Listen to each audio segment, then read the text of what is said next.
Halo, salam jumpa dengan saya Andi Yuniarso, konsultan dan pengembang UKM dari Lira TV. Salam sehat dan sejahtera bagi semuanya, terutama bagi UKM Indonesia. Pada hari ini kita kedatangan tamu, pengusaha yang di bidang apa, kita nanti tanyakan langsung. Ini adalah Pak Ivan. Betul. Pak Ivan, bagaimana ini usahanya? Namanya apa nih? Kedai apa ini, Pak? Nama kedai saya Kedai Teh Ines. Itu diambil dari nama istri saya. Oh. Ya, jadi kita itu jual kuliner ya, makanan. Makanan apa saja itu? Makanan yang kita jual itu, yang kita tawarkan tuh mie goreng tuna, singkong barokah coklat keju mesis, Iya. sama ada bakso pentol betulnya, sama Bakso pentol, cilok. ya? Iya.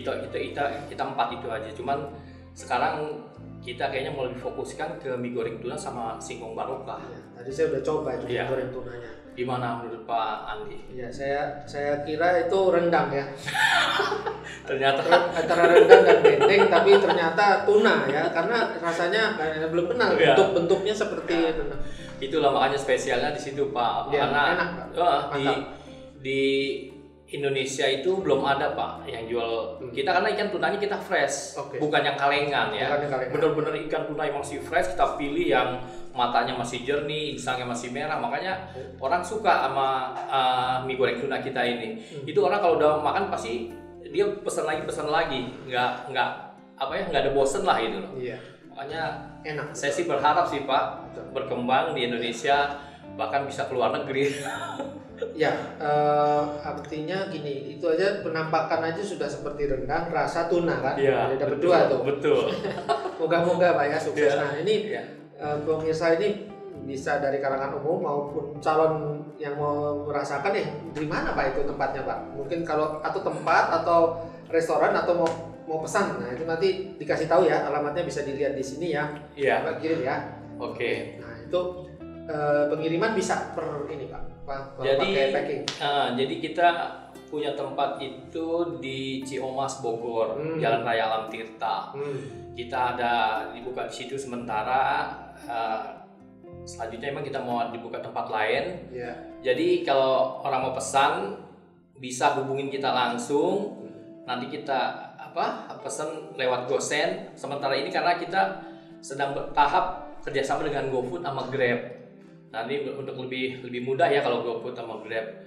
Ya kalau saat ini atau mau datang langsung ke lokasi untuk merasakan. Kalau nggak sempat bisa pesan lewat GoSend. Iya. Nah demikianlah salah satu pengiriman bisa sebentar lagi bisa sana. Tapi kan sementara juga bisa dikirim kan? Oh Pak? bisa Pak, pesan lewat GoSend atau online yang lainnya lah, selain GoSend atau online yang lainnya. Nggak harus GoSend ya. Nah, sehubungan dengan UKM Pak, pengembangan ini boleh cerita kiat-kiatnya nih Bapak nih, kenapa sih kok memilih ini? Apakah memang ada senang masak atau ada latar belakang koki atau gimana Pak? Kok pilih masakan? Atau karena ngikut yang lain? Enggak, kebetulan dulu orang tua saya kan buka rumah makan. Oh. Jadi orang tua. Iya, saya tiap pagi itu ngantar orang tua saya ke pasar. Jadi saya sampai hafal tuh Pak, bumbu di di dapur tuh saya tahu apa aja. Makanya karena mungkin dari situ ya, jadi setanam dan saya juga suka. Makanya pas saya sekolah ke SMA, saya nggak ambil SMA, saya ambil SMK. SMK-nya sekolah kejuruan kuliner apa? Bukan. Keluarga. SMK, sekolah menengah kejuruan. Jadi saya kebetulan di sana kan ada tata boga, ada busana ya, ada. Pak Ivan ambil apa? Saya ambil pokoknya boga. Tata boga. Tapi benar Pak, alhamdulillah saya lulus tuh langsung kerja, nggak ada nganggur-nganggur lagi. Kerja. Ya tapi itulah mungkin nasib orang beda Pak ya. Setelah saya kerja itu, pas saya kerja masuk di Hotel Saripan Pasifik, teman saya nawarin kerja di perusahaan lain yang bener-bener beda lah bidangnya sama ini. Saya kaget juga, yakin nggak ini? Dia meyakinkan gini, ya udah, ternyata bener diterima. Lagi akhirnya saya ya lanjutin lah sesuai bidang yang saya kerja sekarang. Tapi untuk jiwa niaga saya udah itu nggak hilang, nggak pupus. Makanya walaupun di kantor saya tetap Pak usaha jualan makanan tuh di kantor. Ya alhamdulillah. Sudah berapa tahun ini Pak? Untuk usaha ini, kalau ngomong soal usaha sih mungkin kalau saya ngomongin mungkin karena saya udah sejak dari SMP Pak ya. Oke. Karena terus-terusan. Dulu terus-terusan Pak.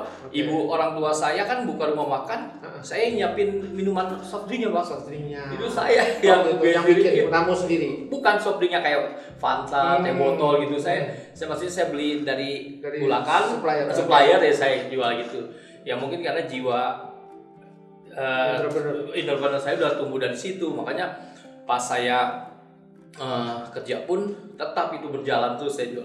Oh, udah berbagai macam lah itu apa makanan yang sampai kenapa nih saya bisa ngomong mie goreng tuna. Dulu saya kan jual ini Pak, nasi bakar tuna sama nasi bakar ayam. Oke. Wah itu bener-bener booming lah Pak, karena orang suka sekali. Akhirnya ada teman yang bilang, ini gue bosan nih makan nasi, coba lu ganti mie dong gitu. Oke. Saya bikin mie goreng Pak. Ternyata, rasanya dahsyat, emang beda, nggak pernah ada. Pas saya gini, wah mereka suka. Ya udah itulah mereka pada pesen mie goreng tuna. Cuma saya belum coba sih kue tiaw, saya belum coba sama Ibu itu. Iya, saya belum. Cuma saya pernah ini harus testing terus. Iya. Yang saya udah coba nasi goreng sama ini. Kalau nasi goreng emang itu mantap juga Pak. Selain mie goreng, mending nasi goreng. Makanya kedepannya saya mungkin mau khusus buka kedai nasi goreng tuna sama mie goreng tuna gitu. Baik. Ini Pak ya, itu berarti kalau begitu Bapak di rumah itu di Ciumas ya, di mana Pak? Iya, di Ciumas itu ada seperti restorannya? Ada. Berarti ada dapurnya. Jadi seperti dapur restoran Pak ya? Betul. Pegawainya berapa orang itu Pak? Saya pegawai ada 2 orang. 2 orang. Itu umuran berapa? Masih belasan atau atau udah baru lulus sekolah sih sebetulnya. Baru lulus sekolah. Jadi ngambil langsung dari SMK enggak juga? Enggak. Enggak ngambil dari SMK yang dulu. Kebetulan kondisinya kan lagi begini, mereka kerjaan susah, akhirnya saya tawarin. Jadi mereka ya alhamdulillah bisa narik orang untuk kerja lah ya. Jadi mengurangi pengangguran juga. Nah, di masa pandemi, apakah ada penjualan yang menurun atau harus go online-nya lebih banyak atau gimana Pak? Ya jujur aja kalau kita ini kebanyakan emang yang online Pak. Banyak online malah? Iya. Berapa persen Pak kira-kira? Yang online itu kita kemungkinan itu 70% Pak. 70% online Pak. Karena orang kan masih ada yang takut datang ke tempat ya Pak lokasi, jadi mereka yang gampang online aja lah pesannya itu. Itu Bapak belajar sendiri, online kan baru-baru ini ya? Iya, kita ini aja Pak, kita punya grup-grup itu kan, grup-grup dari perumahan, grup-grup dari teman-teman yang sekolah. Dan kita gabung lah, kita kirimin share ke mereka. Nih hari ini ada apa-apa, nah mereka akhirnya pesen, nyoba, ternyata alhamdulillah antusias mereka ini sekali. Ini dengan adanya Pak Ivan diajak ke Lira TV ini, pemirsa kan makin banyak nih. Betul. Jadi insya Allah nanti akan banyak yang membanjiri. Paling tidak pertama mereka pengen tahu dulu nih kayak apa sih rasanya gitu. Nanti begitu saya langsung deh omsetnya Bapak harus siap-siap tuh nambah kapasitas tuh. Nah makanya saya tanya Pak Andi coba. Tadi Pak Andi rasain gimana coba? Ya luar biasa dahsyat. Itulah. Makanya kan orang biasanya kalau belum tahu nggak akan tahu gitu kan. Makanya dengan ini saya mudah-mudahan orang akan penasaran kan Pak, apa sih nih mie goreng tuna? Karena saya pernah share juga di Google ada mie goreng tuna, ternyata tunanya tuna kaleng gitu loh Pak. Yang saya bilang fresh. Kalau kita fresh Pak, benar-benar fresh. Itu kita pilih ikannya juga yang benar-benar matanya masih jernih, insangnya masih merah, pokoknya benar-benar di fillet. Kita bahannya quality lah gitu, nggak sembarangan gitu. Makanya disitulah orangnya sampai ada ibu nih, anaknya nggak doyan pedes. Pas ngerasain mie goreng itu suka, ibunya bingung, kok jadi suka gitu loh. Iya, mungkin rasanya itu Pak itu. Bisa mendorong dia. Iya, ada yang pelanggan sampai, wih ini bener-bener ya, tunanya terasa gitu, dagingnya kan ini bener terasa. Bahkan ada yang bingung Pak, kok jualnya murah ya gitu. Mereka bingung kok gitu ya. Kita namanya dagang ya harus bisa. Kalau saya sih prinsip gini, nggak mau ngambil untung banyak, tapi mau saya pelanggan yang banyak gitu loh, iya kan? Kalau kita ambil untung banyak tapi pelanggan cuma sedikit. Betul. Sama juga tapi kalau kita untung dikit, dulu. Wah, pelanggan banyak, nambah itu sih yang selalu saya tanamkan sama di tempat saya itu sama anak buah. Pokoknya kita tarik pelanggan sebanyak-banyaknya gitu loh. Jangan nyari untung sebanyak-banyaknya, terbalik kita. Betul. Nah itu saudara-saudara, kita bisa belajar dari Pak Ivan, untung sedikit tapi pelanggan banyak ya, karena bersaing ya. Nah terus Pak, ini kerja ini dari mulai jam berapa nih? Kalau kerja kan Bapak kan juga kerja ya masih. Betul. Nah ini jadi Bapak bangun jam berapa nih? Jam 4 gitu? Yang katanya Bapak belanja ikan sendiri? Iya. Nggak setiap hari dong? Enggak, jadi saya belanja itu biasanya di hari Sabtu atau Minggu. Oke. Saya langsung beli berapa kilo gitu kan Pak. Saya semua taruh di freezer? Saya taruh di freezer. Jadi ntar karena saya kerja, saya sampai Jumat, kan ada anak buah Pak yang ini kan. Nah kalau Sabtu Minggu saya ada di lokasi gitu kan. Jadi ya. Tapi masaknya pagi dong? Iya, kalau ini kan dadakan Pak, mie tuna itu. Iya, tapi berarti jam 4, jam 5. Oh enggak, kita buka itu jam 10 Pak. 10 pagi? Pagi. Nah tapi Bapak kan ke kantor? Kan ada anak buah saya yang nanganin Pak. Oh gitu. Iya, anak buah saya kan ada istri saya juga. Oke. Jadi memang UKM kerja ya? Iya, karena ya sembari nunggu nanti kalau mau pensiun kan kita udah punya usaha Pak. Jangan kita udah pensiun baru usaha gitu kan. Iya, udah startnya udah agak susah ya. Iya, betul. Pak, ini kalau dari modal, itu modalnya itu Bapak punya restoran sih ya? Iya. Itu sampai 100 juta atau gimana? Kan Bapak punya restoran, berarti harus ada tempat tempat makannya, interiornya, dapurnya dihitung juga loh Pak ini. Iya, ya makanya saya kebetulan juga kan saya dapat ini, saya punya tempat di sewa Pak. Masih sewa? Masih sewa. Oke. Kebetulan lagi. Tapi kontrak kan? Iya. Kontrak setahun gitu kan? Oh enggak. Itu kita untungnya sama yang punya tempat ini kita bulanan, dulunya sama dia. Kebetulan ada yang begitu. Nah, saya lebih beruntung Pak, kalau ternyata nggak maju kan kita bisa cut gitu kan. Betul. Nah, kalau ini kita maju. Nah, kebetulan juga itu tempat itu kan tadinya buka salon. Pokoknya ruang salon itu pokoknya cakep dah Pak. Jadi nggak perlu bagusin lagi lah. Nah, jadi jadi ya saya bersyukur juga. Ya untuk modal sih emang kita nggak sampai puluhan atau ratusan juta lah, karena kita ini usaha yang nggak kayak resto yang gimana gitu. Karena saya juga belajar, pernah saya ikut seminar, jadi dikasih tahu kalau kita mau usaha itu jangan kita belum apa-apa udah ngasih kesan yang wah. Jadi pelanggan orang pas baru mau lihat, mahal nih pasti nih, gitu kan? Iya takut gitu, makanya saya dikasih tahu. Bukalah mejanya biasa, kursinya kursi bakso. Jadi orang lihat kursi bakso, wah ini pasti murah nih, orang bilang begitu kan, pasti ngeliat. Nah makanya saya ikutin tuh Pak ilmu itu. Saya nggak mau kalau kita kasih bangku yang bagus, meja yang bagus, tempat yang ini. Nah orang makan, wah ini mahal banget. Akhirnya saya tambahin lagi Pak. Saya bikin fun flat itu harga-harganya. Jadi orang lihat, harganya, orang nggak, jelas kan. Ada kan restoran tuh yang nggak dikasih harga, pas kita makan totonya diketok gitu kan, orang totonya orang udah teriak. Kalau kita enggak segini nih Pak. Makanya banyak orang di ke depan kita tuh lagi jalan, mereka ngerem melihat, lihat harga, kok murah, turun nih. Ini berapa ini Pak? Nah itu makanya saya strateginya kayak begitu mungkin teman-teman juga yang mau buka usaha kuliner coba diterapkan kayak seperti yang saya laksanakan, bikinlah tempat usaha sederhana tapi menarik gitu loh. Jangan terlalu yang mewah yang bikin orang ngelihat aja udah takut gitu loh. Jangan lupa bikinlah harga di depan gitu, jadi orang lewat akan ngelihat, harganya nggak mahal loh gitu. Tapi kalau kita ngasih harga, orang takut juga kan mau mampir, ini harganya apa nggak, kita bilang lewat aja. Karena saya pengalaman, makanya berhenti loh Pak, karena lihat harga itu saja. Mereka pas standar itu motor, dia nanya gini-gini dia beli itu Pak. Iya. Makanya saya. Apalagi zaman sekarang, ekonomi sedang betul. Tight lah ya. Iya. Jadi orang kan susah. Mikir-mikir juga kan mau.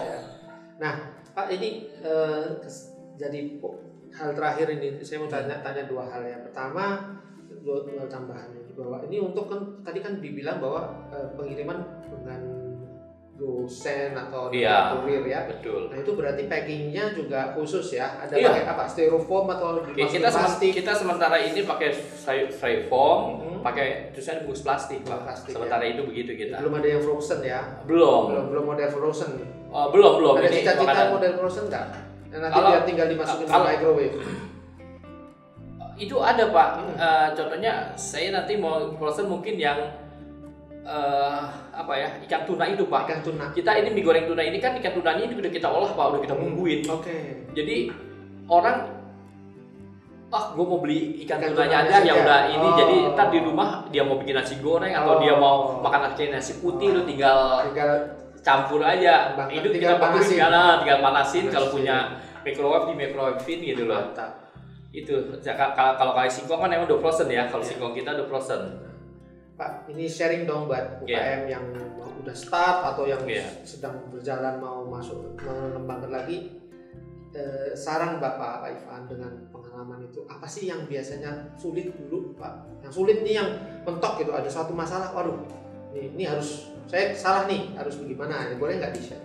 Yang kira-kira bisa ke publik. Biasanya orang-orang itu kalau mau usaha itu ini pengalaman ya, udah takut duluan ya. Waduh takut jauh gini. Kita mau usaha, kita hilangin rasa takut, kita buka dulu aja. Masalah ntar laku apa enggak itu urusan belakang. Kalau kita nggak mencoba kita nggak akan tahu. Jadi pengalaman saya kayak seperti itu ya. Jadi saya ya udah yang udah sih saya biasanya saya kasih tester dulu, Pak. Kasih tester ke orang-orang. Enak akhirnya gue pesen dong, pesen. Nah akhirnya pesen. Jadi saya minta supaya yang mau usaha kuliner buatlah kayak tester percobaan ke lingkungan sekitar dulu di tetangga-tetangga. Keliling. Iya, Pak, saya kasih ke teman gini, ke pokoknya tetangga gini. Oh ya suka, ya udah. Mungkin yang lewat enggak ya? Enggak, saya sih biasanya ke teman-teman gitu, ke teman-teman, ke lingkungan gitu yang kenal dulu gitu. Karena kan nggak tahu kalau yang lewat doang, mungkin saya juga kan nggak tahu ya, lewat begitu. Sebetulnya rumahnya jauh ya? Iya. Ya jadi itu, Pak. Jadi jangan takut untuk berusaha, lakukan dulu. Urusan belakangan udah yang ngatur dah yang di atas, jadi nggak usah takut. Pernah gagal? Mentok suatu kali menu salah atau apa gitu? Saya sih gagal sih udah berkali-kali sih, Pak, sebetulnya. Sebetulnya sih usaha tuh maju, cuma gagal ya karena itu tadi mungkin manajemen ya sama apa itu, Pak? Boleh di-share manajemennya kenapa? Orangnya atau? Iya, kita sih kebanyakan sih di orangnya ya. Orangnya keluar. Iya, orang yang keluar gitu atau yang kita jadi nggak ada yang bantu, Pak. Jadi kita bapak-bapak kan saya masih kerja kan. Waduh, jadi babak belur. Itu sih sebetulnya yang utama.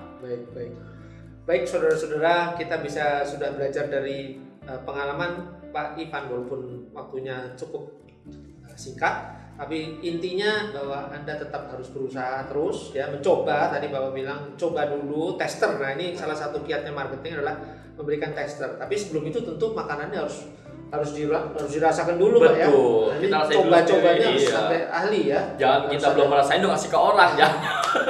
Kalau udah bagus produknya, dalam hal ini adalah makanan, baru di tester, baru kita mencoba pasarkan. Baik, kalau gitu terima kasih Pak Ivan atas sharingnya, semoga sukses ke depannya. Dari pemirsa banyak yang mau tes, nanti alamatnya atau kontaknya bisa kita berikan di sini, dan juga foto-fotonya nanti kita upload di Lira TV. Salam sukses bagi UKM, teruslah mencoba, jangan takut ya. Memang kendalanya orang berusaha biasanya adalah takut karena belum pernah terjun. Betul, Pak. Padahal harus dicoba. Nah, disitulah kiatnya. Tapi jangan coba-coba tanpa membuat testernya. Betul. Harus benar-benar dicoba. Itu artinya dicoba memproduksi sampai bagus baru dijual.